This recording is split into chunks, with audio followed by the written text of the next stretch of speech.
ব্যারাকপুরে 56/1 ঘোষপাড়া রোড অতীন্দ্র কমপ্লেক্সের কাছে অবস্থিত শোভা ওমেন্স ফার্টিলিটি ক্লিনিক, যেখানে এসেছিলেন বিখ্যাত অ্যাকুপাঞ্চারিস্ট ডক্টর পি.ভি. লোহিয়া। তিনি বিভিন্ন রকম রোগের সমস্যার সমাধানের পথ বললেন অ্যাকুপাংচারের মাধ্যমে। শোভা উমেন্স অ্যান্ড ফার্টিলিটি সেন্টারের পায়েল সিংহ রায়, ডক্টর পায়েল সিংহ রায়ের উদ্যোগে আজকে এখানে পি.ভি. লোহিয়া অ্যাকুপাঞ্চারিস্ট এখানে এসেছেন, বিশিষ্ট অ্যাকুপাঞ্চারিস্ট। উনি অনেক মানুষকে সেবা দিয়ে এসেছেন দেশে বিদেশে। তো সেই ডক্টর পায়েল সিংহ রায়ের সঙ্গে আমরা একটু কথা বলে নেওয়ার চেষ্টা করবো। 24 আওয়ার্সে স্বাগত। ম্যাম, একটু যদি আপনার ক্লিনিক সম্বন্ধে আমাদেরকে একটু বলেন। আমি ডক্টর পায়েল সিংহ রায়। আমি medical director of Shobha women's fertility clinic Barrackpore, consultant gynaecologist and infertility specialist. আমি ব্যারাকপুরে আমার ক্লিনিক আছে। তাছাড়া আমি ডিস্ট্রিক্ট লেভেলে মেদিনীপুরে প্লাস মালদা ডিস্ট্রিক্টে যাই। তো আজকে যেটা বিশিষ্ট ব্যক্তি doctor professor P V. Lohia acupuncturist Bombay থেকে এখানে এসেছেন ভিজিট করতে। তো আকুপাঞ্চার কীভাবে বিভিন্ন প্যারালাইসিস পেশেন্ট বা ইনফার্টিলিটি পেশেন্টদের কীভাবে সাহায্য করে এবং আকুপাঞ্চার করালে ইনফার্টিলিটি ট্রিটমেন্টের আগে সাকসেস রেটটা একটু হাই হয়ে যায়। প্লাস আপনার ডায়াবেটিক, অ্যাজমা, কিডনি, হার্ট বিভিন্ন সমস্যার জন্য নি রিপ্লেসমেন্ট করাতে হয় না আকুপাঞ্চার করালে। বিভিন্ন সমস্যার জন্য স্যার আমাদের এখানে আজকে আমাদের এই ইনফার্টিলিটি ক্লিনিকে এসছেন। তো আমরা নিয়ার ফিউচার এই ক্লিনিকের সাথে সাথে আকুপাঞ্চার ক্লিনিকও স্টার্ট করতে চলেছি, সেটা ব্যারাকপুরেই স্টার্ট হবে এবং ডক্টর পি.ভি. লোহিয়া এবং তাদের ফুল টিম বম্বে থেকে মান্থলি একবার করে এই সেন্টারে ভিজিট করবে। ম্যাম, এই মুহূর্তে এই শোভা ফার্টিলিটি সেন্টারে কি কি মানুষকে সুযোগ সুবিধা দেওয়া হয়, কি কি শোভা ফার্টিলিটি ক্লিনিকে আমি নিজেই প্র্যাকটিস করি, নিজেই বসি এখানে, এবং এখানে ইনফার্টিলিটি পেশেন্টদের main sonography consultation, IUI treatment এবং আইভিএফও স্টিমুলেশন এভরিথিং এখানেই হয়। এসএসজি হয়, হাজব্যান্ড সিমেন অ্যানালিসিস হয়। একটু আগে আপনি বলছিলেন নিঃসন্তান দম্পতিরা কিছুটা হলেও এখানে এসে আশার আলো দেখতে পারে। হ্যাঁ, অবশ্যই। নিঃসন্তান দম্পতি যারা অনেক দিন বিয়ে করেছেন অথচ তাদের প্রেগনেন্সি আসছে না বা বাচ্চা হচ্ছে না, সেই রকম পেশেন্টদের আমরা ট্রিটমেন্ট করে থাকি এবং আইইউআই বা এমনি মেডিসিনের দ্বারা অনেকই পেশেন্ট প্রেগনেন্সি এসছে। তাছাড়া আমরা আইভিএফের দ্বারা যাদের আইইউআই ফেলিওর হয়, যাদের প্রেগনেন্সি আসছে না, আইইউআই ফেলিওর হয়েছে, তাদের আমরা আইভিএফের দ্বারা প্রেগনেন্সি এনে থাকি। ম্যাম, একটু অ্যাড্রেসটা যদি বলেন। আমাদের Shobha fertility 56/1 Ghoshpara road, Barrackpore, near Atindra complex, একদম স্টেশন থেকে উইদিন 2 মিনিটস দূরত্বে।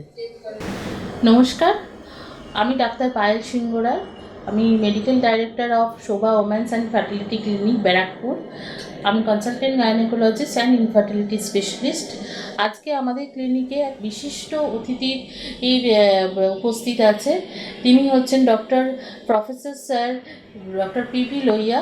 উনি chairman of Indian academy of acupuncture science, Vice Chairman of World Association of Chinese Medicine, China, and visiting professor of Beijing Meridian Research Center, China, and many others countries like Germany and Poland. नमस्ते sir. Welcome to 24 hours channel. Sir, आप कैसे हैं sir? अच्छा sir, आप आकुपंचरिस्ट हैं। हम लोग सुने आप बहुत पूरा वर्ल्ड में आप जाते हैं आकुपंचर के लिए। तो सर, मेरा हम लोग का कुछ क्वेश्चन है। आप बेसिकली आप एलोपैथिक डॉक्टर हैं। तो सर, कैसे आप एलोपैथिक होके आप आकुपंचर में शिफ्ट किए और क्यों किए? मैं और मेरी पूरी फैमिली, हम सब एलोपैथी के डॉक्टर्स हैं। मेरा मैटरनिटी सर्जरी का बड़ा हॉस्पिटल था, प्रैक्टिस बहुत अच्छी थी। पैसा मिला लेकिन मेंटल सेटिस्फैक्शन जिसको कहते हैं वो नहीं मिला। एलोपैथी प्रैक्टिस करते समय मुझे ऐसा लगा कि एलोपैथी में हम सिम्टम का यानी लक्षणों का उपचार कर रहे हैं, लेकिन बीमारी की जो जड़ है उसका इलाज नहीं कर सकते। इसलिए ज़िंदगी भर पेशेंट को दवाइयाँ खाने पड़ता है। इसलिए मैंने एलोपैथी छोड़ के एक्यूपंक्चर की तरफ आया। मैं एक्यूपंक्चर ऐसी पद्धति है कि जिसमें हम बीमारी का, अगर डॉक्टर एक्सपर्ट है तो बीमारी की जड़ को ढूंढ के जो बीमारियां हम असाध्य समझते हैं, इनक्यूरेबल समझते हैं, उनकी जड़ को ढूंढ के उसको जड़ से यानी परमानेंट उसको अच्छा कर सकते हैं, ताकि ज़िंदगी भर ट्रीटमेंट की ज़रूरत नहीं पड़ती। दूसरी बात, एक्यूपंक्चर एक ड्रगलेस थेरेपी है, इसमें कोई दवा नहीं है, इसलिए नेचुरली इलाज का खर्चा बहुत कम है, और ड्रग नहीं है इसलिए इसके कोई साइड इफ़ेक्ट नहीं तो एलोपैथी में हम जो दवाइयाँ खाते हैं वो केमिकल रहते हैं, जिससे पेशेंट की किडनी को, लीवर को, बाकी ऑर्गन्स को काफ़ी खतरा हो सकता है। तो एक्यूपंक्चर में वो प्रॉब्लम ही नहीं है, तो क्योर कर सकते हैं, खर्चा कम है और साइड इफ़ेक्ट नहीं है, और क्या होना चाहिए। सर और एक क्वेश्चन है सर, ये ओरिजिन का आकुपंचर का ओरिजिन कहाँ से है? एक्यूपंक्चर को चाइनीज सिस्टम कहा जाता है, लेकिन मैंने खुद ने चाइना में मेरा इंटरव्यू हुआ था बीजिंग में, लाइव इंटरव्यू, तब मैंने क्लेम किया है कि एक्यूपंक्चर ए ओरिजिनल इंडियन यानी भारतीय चिकित्सा पद्धति है। हमारे यहाँ जो नालंदा तक्षशिला यूनिवर्सिटीज थी कई सालों पहले, वहाँ एक्यूपंक्चर ये पढ़ाया जाता था एज सूची चिकित्सा, लेकिन एक्यूपंक्चर में इसका प्रचार नहीं हुआ क्योंकि हमारे यहाँ अंग्रेजों ने राज किया 150 साल, इंडियन कल्चर, इंडियन मेडिसिन सबको उन्होंने दबा दिया। चाइना ने इसको बड़ा किया, from India it spread to China through Buddhist monks, और चाइना में वहाँ चाओ एन लाई ने इसके माओ त्से-तुंग ने इसको राजाश्रय दिया, इसलिए चाइना में ये डेवलप हुआ, इस पर काफ़ी रिसर्च हुआ, इसलिए उसको चाइनीज पद्धति कहा जाता है। सर ये आकुपंचर आप कैसे विदाउट ड्रग ट्रीटमेंट हो सकता है, कैसे करते हैं आप विदाउट ड्रग्स? जनरली क्लिनिक का नाम रहता है दवा खाना मेडिसिन खाना, इसलिए लोगों को ये समझ में नहीं आता कि बिना दवा का इलाज कैसे हो सकता है। एक्यूपंक्चर में अपना शरीर खुद ही खुद को ट्रीट करता है। अकॉर्डिंग टू एक्यूपंक्चर अपने शरीर में 14 मेरिडियन रहते हैं, जिसमें अपने शरीर की एनर्जी फ्लो होती रहती है। जैसे कोई सड़क के नीचे एक पाइपलाइन रहती है और पाइपलाइन में से पानी बहता है, वैसा अपनी जो स्किन है, मान लो ये सड़क है, तो इसके नीचे मेरिडियन लाइन रहती है और उसमें अपने बॉडी की एनर्जी फ्लो होती है। कोई कारण से अगर ये रुक गया, उसमें कोई ऑब्स्ट्रक्शन हो गया मेरिडियन में, तो एनर्जी आगे नहीं जा सकती, जमा हो जाती है। तो जहाँ एनर्जी नहीं जाती है वहाँ पैरालिसिस हो सकता है, या चिमटी आने टिंगलिंग नमनेस हो सकता है, वो वहाँ का वर्किंग कम हो सकता है, और जहाँ एनर्जी इकट्ठा होती है वहाँ पेन होता है। तो पेन और पैरालिसिस ये जो प्रॉब्लम्स है ये मेरिडियन में ब्लॉक के वजह से होते हैं। तो हम अगर कोई पाइपलाइन ब्लॉक हो गई तो हम क्या करेंगे कि रास्ते पे जो मैन होल है उसका ढक्कन खोलते हैं और एक लकड़ी अंदर डाल के वो कचरा निकालते हैं। Likewise acupuncture point is like a manhole. हम एक्यूपंक्चर पॉइंट में से निडल अंदर डालते हैं, जैसा लकड़ी हिला के कचरा निकालेंगे पाइपलाइन में का, वैसा एक्यूपंक्चर से वो ब्लॉक निकालते हैं पेन और पैरालिसिस के लिए। दूसरी बाकी जो बीमारियाँ रहती जिसको सिस्टमिक डिसऑर्डर कहते हैं, जैसे हार्ट की बीमारी, किडनी की बीमारी, लीवर की, लंग की, या आँखों की, कान की, सिस्टमिक डिसऑर्डर, तो अब इनको पंचमहाभूतों में बिगाड़ कहाँ है ये हमको ढूंढना पड़ता है। अकॉर्डिंग टू एक्यूपंक्चर अपना शरीर पंचमहाभूतों से बनता है। अरे पंचमहाभूतों में कहीं आपस में इम्बैलेंस हो गया, तालमेल नहीं रहा, तो ऐसी अनेक प्रकार की बीमारियां हो सकती हैं। तो ऐसी बीमारी का जड़ से इलाज करने के लिए हम पेशेंट को चेक करते हैं, जड़ ढूंढ के लाते हैं और उसको 5 एलिमेंट को आपस में बैलेंस करते हैं। इसलिए बिना कोई दवा के पेशेंट खुद के खुद ट्रीट हो सकता है, हम सिर्फ गाइड करते हैं उसको बॉडी को। सर आकुपंचर में कैसे आप डायग्नोसिस कैसे करते हैं सर? एक्यूपंक्चर का डायग्नोसिस है एलोपैथी से काफ़ी हटके, हम स्टेथो वगैरह बाकी कुछ भी नहीं यूज़ करते, हालांकि मैं खुद एलोपैथी का डॉक्टर हूँ। एक्यूपंक्चर में हम पेशेंट की नाड़ी देखते हैं, नाड़ी परीक्षा ने pulse diagnosis. According to acupuncture अपनी 12 नाड़ियाँ पे से देखते हैं हम, 6 उंगली से 12 नाड़ियाँ देखते हैं, जिससे कौन सा मेरिडियन वीक है, कौन सा ज़्यादा स्ट्रॉन्ग है, ये पता चलता है। फिर उसकी टंग देखते हैं, जीभ से, सिर्फ जीभ देख के कई बीमारी का डायग्नोसिस हो जाता है। फिर उसके नाखून देखते हैं, कुछ क्वेश्चन पूछते हैं, और आजकल लेटेस्ट टेक्निक जो है हम कंप्यूटर पे पूरा बॉडी चेक करते हैं, तो उस पर हमको हर एक ऑर्गन में कितनी एनर्जी है उसका ग्राफ आता है। एलोपैथी में हम जो टेस्ट करते हैं, जैसे एमआरआई करते हैं, एक्सरे करते हैं, उसमें पेशेंट को आज क्या बीमारी ये पता चलता है। ये कंप्यूटर टेस्टिंग में आज की बीमारी का कॉज क्या है और आगे भविष्य में ये पेशेंट को क्या क्या बीमारियां हो सकती है ये पहले पता चलता है। तो एक्यूपंक्चर का फायदा न सिर्फ ट्रीटमेंट के लिए बल्कि बीमारी टालने के लिए भी किया जा सकता है। Okay sir. सर बहुत अच्छा है सर, आपका बहुत अच्छा लग रहा है सर। ऐसे नी रिप्लेसमेंट हम लोग क्या सर अवॉइड कर सकते हैं एक्यूपंक्चर से? एक्चुअली घुटने का दर्द जिसको हम ऑस्टियोआर्थराइटिस कहते हैं ये बीमारी नहीं है। 35-40 के बाद जब उम्र जाती है तब एजिंग प्रोसेस शुरू होती है। अकॉर्डिंग टू एक्यूपंक्चर औरतों की एजिंग प्रोसेस 35 की एज में शुरू होती है और पुरुषों की 40 की एज में शुरू होती है। उसके बाद अपने जो भी जॉइंट है शरीर में, जैसे घुटने का जॉइंट है, कंधे का जॉइंट है, एल्बो जॉइंट है, इसमें ऑयल कम होते जाता है, जो लुब्रिकेंट रहता है वो कम होता है। उसकी वजह से कार्टिलेज एक दूसरे को घसती है। जैसे 40 के बाद घुटने में ऑयल कम हो गया तो ऊपर की हड्डी और नीचे की हड्डी इसमें ऑयल कम होने से बैठ के उठते समय, सीढ़ियाँ चढ़ते समय या पालथी मार के क्रॉस लेग करके बैठते समय यह हड्डी को हड्डी घसती है और उसकी वजह से दर्द होता है। तो एलोपैथी में हम क्या करते हैं, एक्सरे करते हैं, पेशेंट को बोलते हैं कि ऑयल कम है, लेकिन ऑयल बढ़ाने के लिए एलोपैथी में कोई दवा नहीं है। तो एलोपैथी में हम पेन किलर देते हैं। पेन किलर का मतलब क्या है कि हम ब्रेन को डिसेंसिटाइज करते हैं। यानी घुटने में दर्द रहता है लेकिन दिमाग को पता नहीं चलता कि घुटने में दर्द है।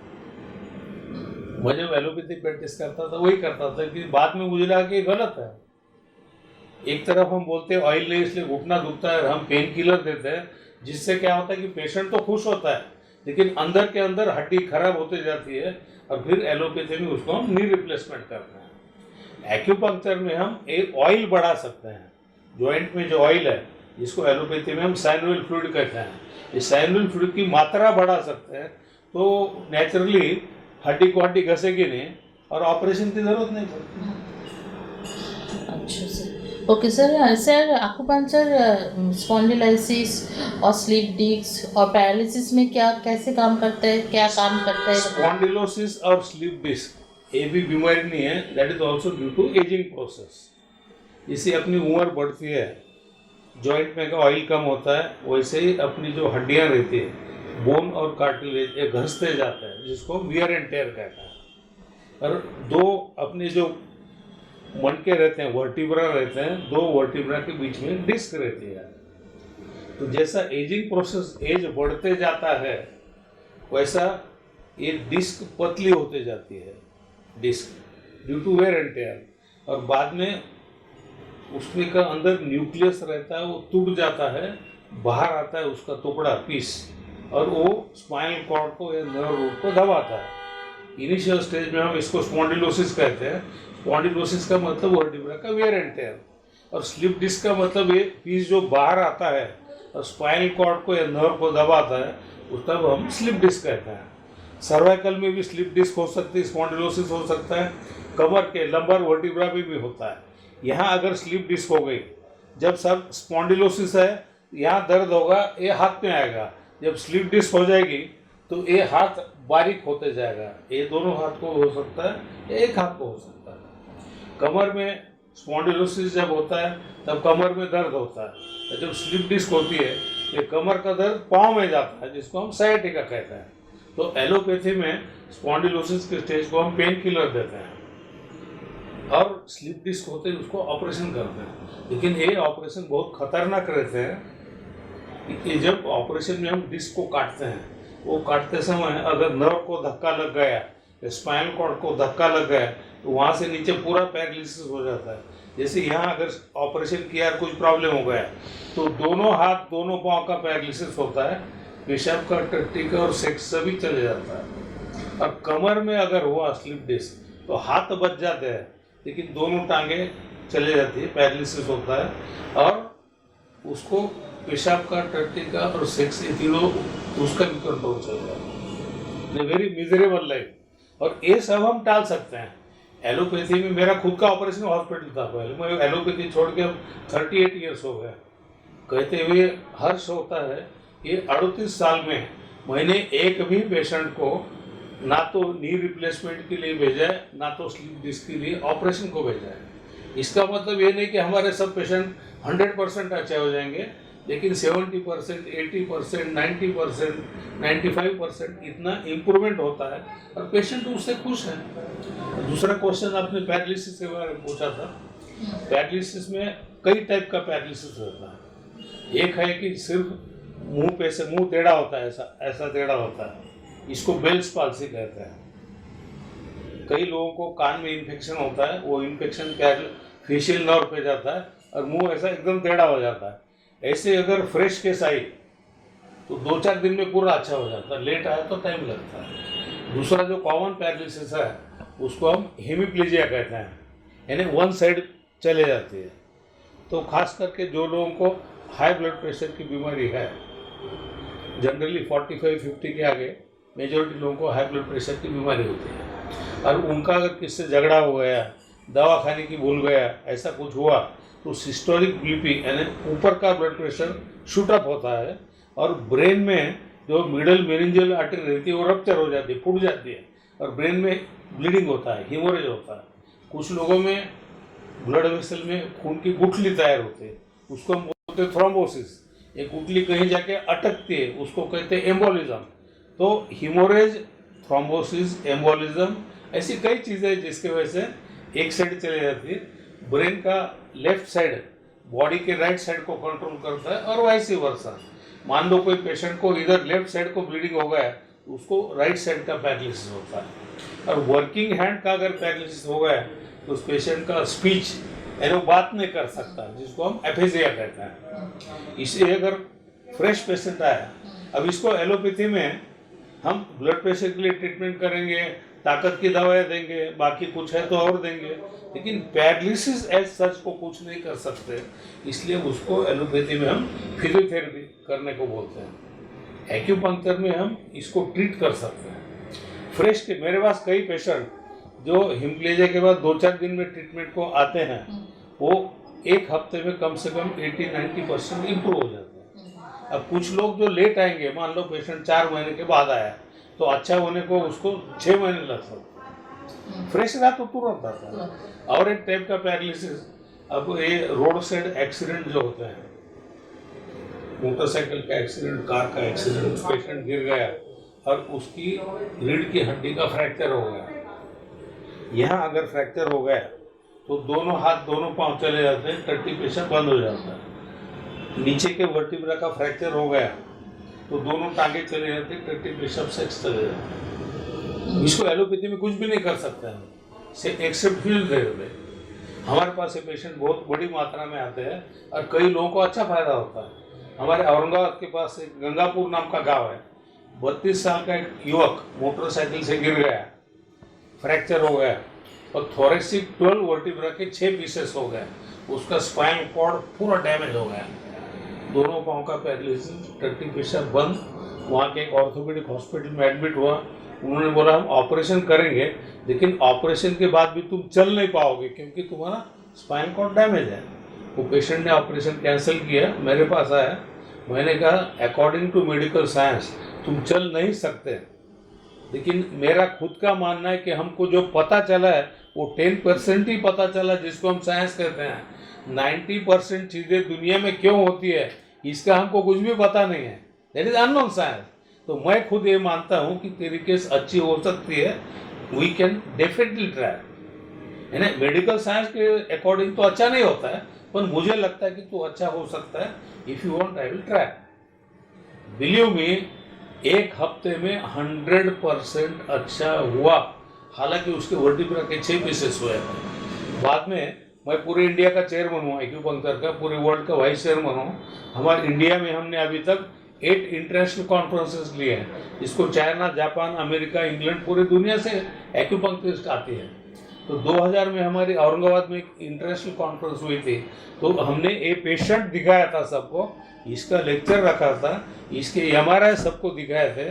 किसको भी भरोसा नहीं आया, क्योंकि मेरे खुद के कई स्टूडेंट जो है वो ऑर्थोपेडिक सर्जन है, वो तो शॉक में चले गए कि ऐसा कैसा हो सकता है। चाइना के लोगों ने उसको मार मार के देखा, जहाँ फ्रैक्चर था उड़बैठ करने को लगाया, और फिर उसको पूछा कैन यू लिफ्ट वेट, तू वजन उठा सकते क्या? उसने बोला कि सर मैं किराना दुकानदार हूँ, ग्रॉसरी मर्चेंट। एक्सीडेंट के पहले मैं पीठ पे 70 किलो का बोझा उठाता था, अभी एक्सीडेंट के बाद फ्रैक्चर हुआ, डॉक्टर लोहिया ने ट्रीटमेंट किया और मैं अभी 110 किलो का थैला पीठ पे उठा सकता हूँ। सब लोग शॉक में चले गए कि ऐसा हो कैसा सकता। तो एक ऑर्थोपेडिक सर्जन ने मुझे पूछा, बोला कि सर प्लीज़ इस पे आप कमेंट करो।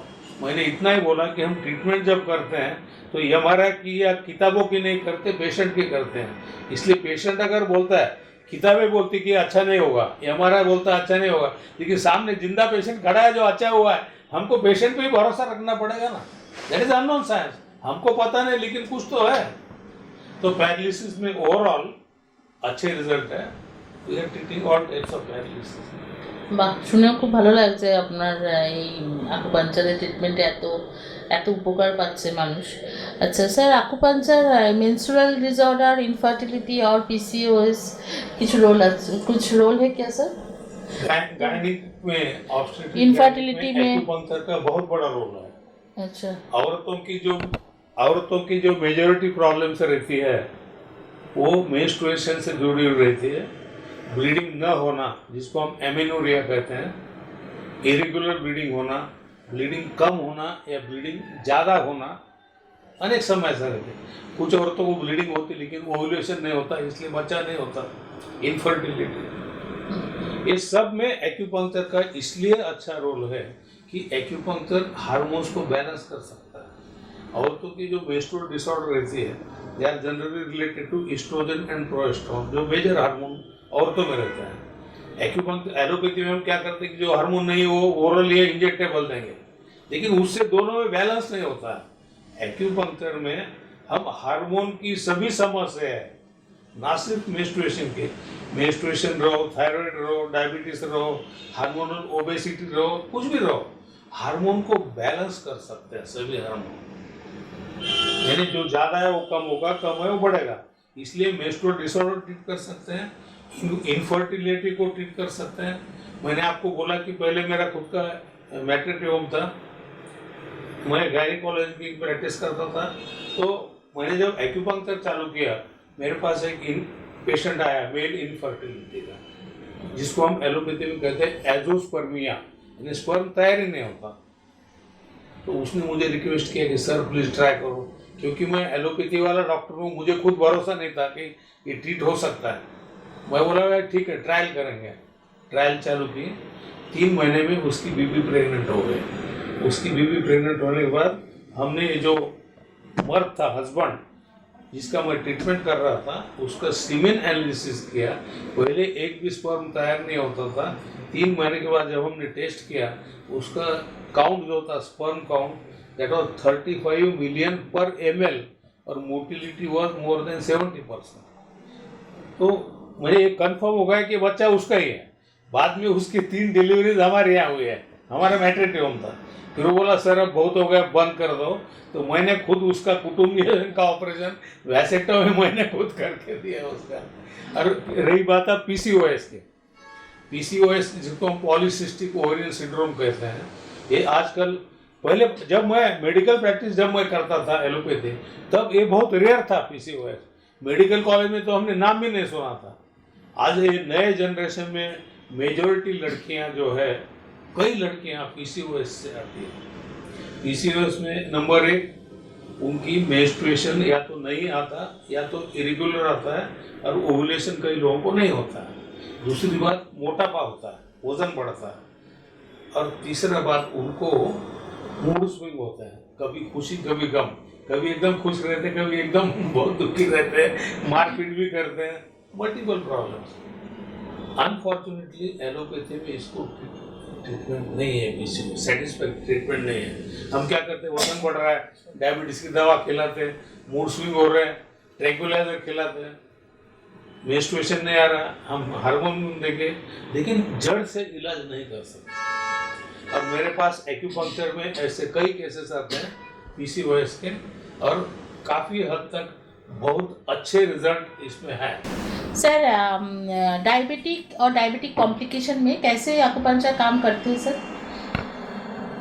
डायबिटीज में दो बातें रहती है। एक तो पैंक्रियाज में जो आइलेट ऑफ लैंगरेन रहता है, बीटा सेल्स, वो इंसुलिन कम तैयार करते हैं, या तो इंसुलिन तैयार होता है लेकिन बॉडी के सेल उसको रिस्पॉन्स नहीं देते हैं।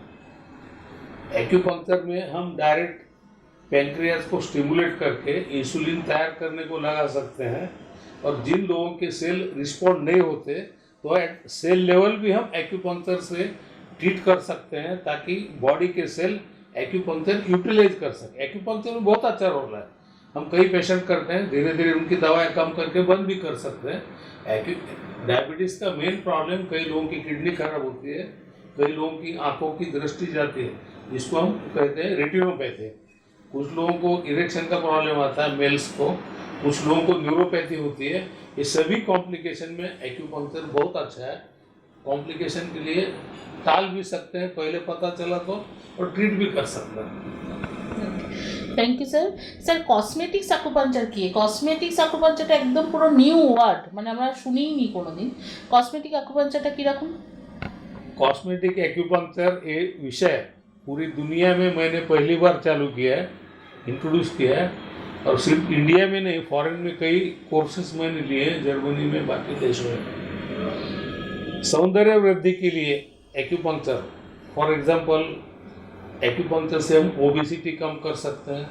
कुछ लोगों को यहाँ काले दाग रहते हैं, बटरफ्लाई पिगमेंटेशन या हाइपरमेलेनिन, उसको ट्रीट कर सकते हैं। रिंकल्स कम करना या ट्रीट करना, वो भी कर सकते हैं। मैंने एक्यूपंक्चर में से बॉडी शेपिंग भी किया है।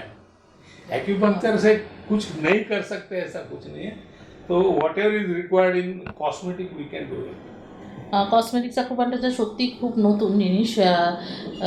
তো স্যার আপনার কাছে আপকে পাস স্যার সেলিব্রিটিসদের কীরকম, এরকম তার যদি কসমেটিক্স एक्यूपंक्चर হয় তাহলে তো সেলিব্রিটিসদের আনা জানা থাকবেই, তাহলে সেরকম কি কিছু ব্যাপার আছে? সেলিব্রিটিসরা আসে?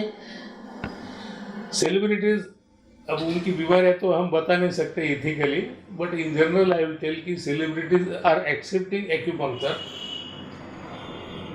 क्रिकेट लेजेंड सचिन तेंदुलकर है, टेनिस स्टार सानिया मिर्ज़ा है, फिल्म लेजेंड मनोज कुमार है, या कथक सम्राट बिरजू महाराज है। अभी हाँ, ऐसे कई लोग, अभी क्रिकेट टीम के तो कई लोग आते हैं मेरे पास, फिल्म लाइन के कई आते हैं कॉस्मेटिक के लिए, फिल्म लाइन के आते हैं, अपने क्रिकेट वाले आते हैं स्पोर्ट इंजरी के लिए। तो दे आर एक्सेप्टिंग एक्यूपंक्चर, क्योंकि उनको पता है ये बहुत इफेक्टिव है। सुई का डर किसको नहीं लगता है, बारीक सुई है। আর স্যার এই অ্যাকুপাংচার হার্ট, কিডনি, অ্যাজমা এইগুলোতে কি অ্যাডিকশান, যেমন অনেকের আজকাল আছে অ্যাডিকশান হয়, স্মোকিং, ড্রিঙ্কস, এগুলো কি কম করা যায় বা হার্ট কিডনির ওপর কি এফেক্ট করে এগুলো? किडनी का तो मैंने बताया आपको कि कई लोगों को डायबिटीज़ की वजह से किडनी खराब होती है। मेरे पास किडनी फेलियर के बहुत पेशेंट आते हैं, उनका डायलिसिस धीरे धीरे कम करके हम डायलिसिस बंद भी करते हैं। 70-80% लोगों को अच्छा फायदा होता है। दूसरा हार्ट का, हार्ट में अपनी जो कोरोनरी आर्टरी रहती है, जो हार्ट को ब्लड सप्लाई करती है, वही जैसे ही अपनी आयु बढ़ती है वैसा ये आर्टरी जो रहती है नैरो होते जाती है, वो उसकी इलास्टिसिटी कम होते जाती है, उसमें ब्लॉक होते हैं। बाद में उससे एंजाइना नाम की बीमारी होती है, एंजाइना बैक्टीरियस, और उसमें अगर कोई खून की गुठली अटक गई तो हार्ट अटैक आ सकता है। तो एलोपैथी में हम एंजियोग्राफी करते हैं, और ज़रूरत पड़ी तो एंजियोप्लास्टी या बाईपास करते हैं।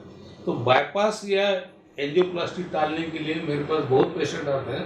अभी फ़िलहाल मेरे पास दादर में एक पेशेंट था, तो 2.5 मिनट चला के उसको बैठना पड़ता था, बहुत तकलीफ होती थी उसको। मैंने ट्रीटमेंट चालू की उसकी, 6 महीने की ट्रीटमेंट में उसको मैंने बोला था रोज़ फास्ट वॉकिंग करना, तकलीफ हुई कि रुकना। 6 महीने के बाद मैंने पूछा कि कैसा लग रहा है, कितना चलता है? वो बोला सर अभी 1 घंटा चल सकता हूँ, फिर रुकना पड़ता है। मैंने बोला क्यों रुकता है? वो बोला छाती में तो कुछ नहीं होता, मेरी टांगें दुखती इसलिए रुकना पड़ता है। यानी उसके ब्लॉक निकल गए सब। ऐसे कई पेशेंट आते हैं। सर तो आपका कहाँ ऑल ओवर इंडिया में कहाँ सेंटर है? इंडिया में मेरे कई सेंटर है। बम्बई में हमारे 5 सेंटर है, मैंने दिल्ली में सेंटर है, पहले हैदराबाद में भी था, सूरत में भी है, औरंगाबाद में 3 सेंटर है। कई कई जगह है। और अभी मैं बेंगलोर शुरू कर रहा हूँ, अभी अगले महीने बेंगलोर शुरू हो रहा है। तो सर अपना आप तो इसमें इस महीना में यहाँ पर बैराकपुर में शोभा फर्टिलिटी क्लिनिक बैराकपुरे আপনি এসেছেন, तो आपको रिक्वेस्ट कर रही हूँ सर कि कलकत्ता में कुछ आप आकुपंचर लेके आप हर महीना आइए और फिर सेंटर खोलने का कुछ प्लान है सर। मैं तो आपको रिक्वेस्ट कर सकती हूँ कि करेंगे। आप कुछ सेंटर आगे बढ़ाइए आकुपंचर को फिर कलकत्ता में। इंडिया के पूरे एरिया में एक्सेप्ट कलकत्ता साइड मेरे कैंप्स हुए या सेंटर हुए। अनफॉर्चुनेटली कुछ कारण से ये एरिया रह गया था, but we can surely think of starting a permanent centre at Calcutta. Okay sir, thank you so much sir. আর আমাদের শোভা ফার্টিলিটি ক্লিনিকে আপনারা দেখছেন যে doctor sir professor P V Lohia আজকে এসছেন এবং ওনার আকুপাঞ্চার উনি নিজের তো বম্বে বেস, উনি ঔরঙ্গাবাদে ওনার সেন্টার আছে, প্লাস ওয়ার্ল্ডে উনি অল ওভার ওয়ার্ল্ডেই মানে যান লেকচারের জন্য কনফারেন্সে এবং অল ওভার ওয়ার্ল্ডেই উনি আকুপাঞ্চার করে আসেন। তো এবার থেকে কলকাতায় আসবেন, কলকাতায় আমাদের শোভা ফার্টিলিটি ক্লিনিকে খুব তাড়াতাড়ি পার্মানেন্ট সেন্টার শুরু হতে চলেছে। নমস্কার, and thank you 24 hours TV channel.